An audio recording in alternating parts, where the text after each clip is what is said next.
What is good?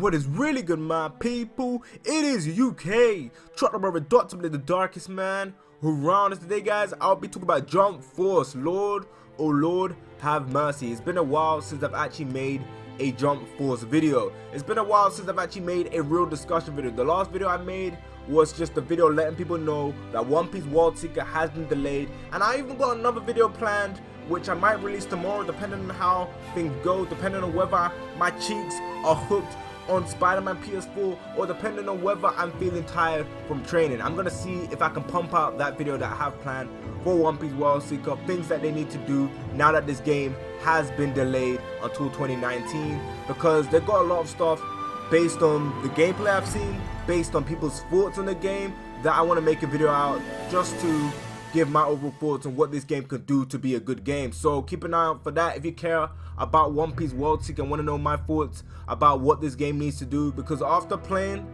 Spider-Man PS4, I got a lot of stuff to say regarding One Piece World Seeker in terms of the route they should go down. And I know a lot of people keep saying, yo, Blick, this game is nothing like Spider-Man PS4. It will never be as good as Spider-Man PS4. I'm not saying that it will be as good.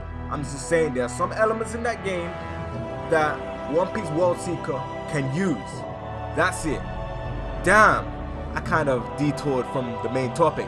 But anyways, in today's video, I'm going to be talking about Jump Force, and I'm mainly going to be focusing on the whole character creation and why character creation could potentially ruin the roster for this game. So if there's been a time for you guys to get that fried chicken, to get that Kool-Aid, now is the perfect time, because the UK Trotler Brother will be going ham on this video. So without further ado, let me just get on with it. So first of all, I'm going to start off by saying that when it comes down to character creation in anime games, whether we're talking about Xenoverse 1, whether we're talking about, I can't really say Xenoverse 2, but whether we're talking about Ultimate Tenkaichi, or even whether we're talking about Naruto to Boruto Shinobi Striker, the roster in some shape or form has been affected by the game being character creation.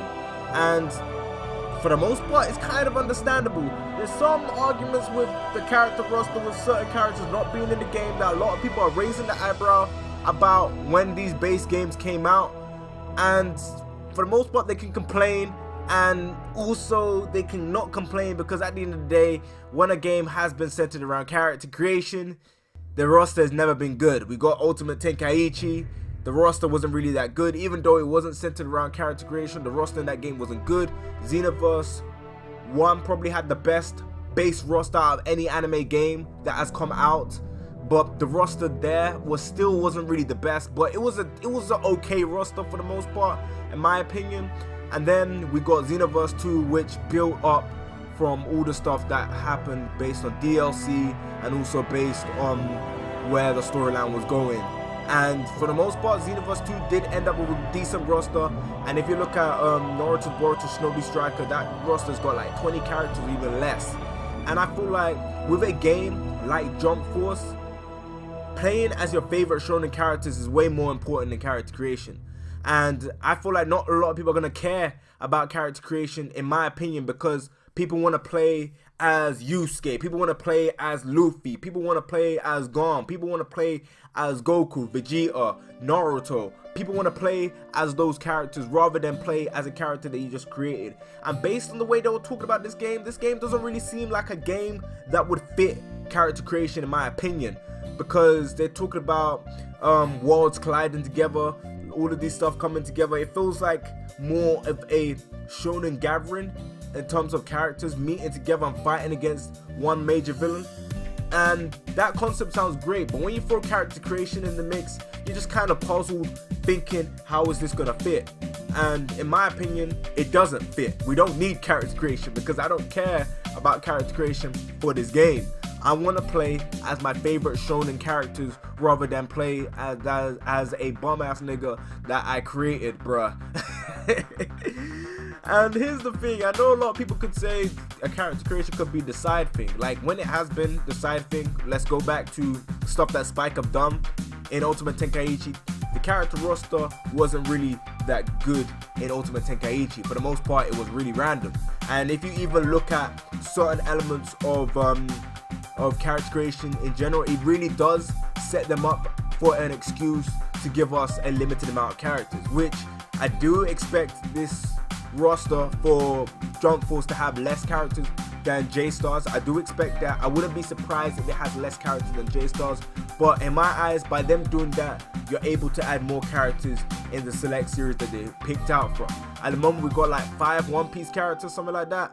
I'm not really too sure. We got around about that many One Piece characters because One Piece is the main series in Japan currently, and for the most part, I'm not really surprised about that.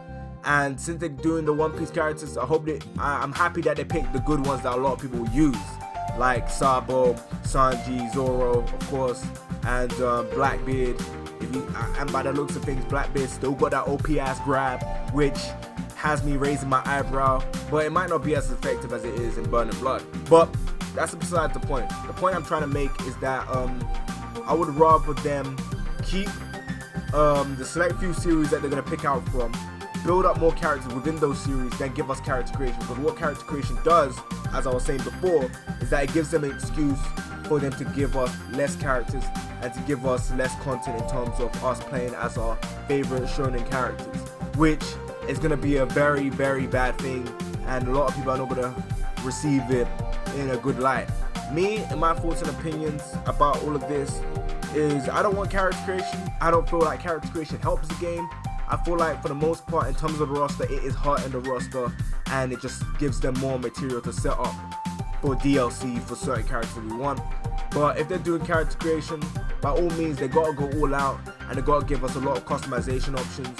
And yeah, who knows? Maybe it could be one of those things where we got customization options rather than actual legit character creation. That would be cool. I would like to see Goku wearing a straw hat, or have a straw hat like tied behind his neck, dressed up as Luffy. I would like to see Naruto dressed up as Goku. That would be dope. I would like that sort of customization option. I might make a video about that later down the line.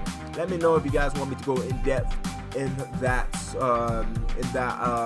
take of us getting that form of customization options rather than a created character. Okay, but as a whole, guys, I want to know what you guys think about this. Leave your thoughts and opinions about this down in the comment section below. And yeah, let me just wrap up this video. So please comment and subscribe.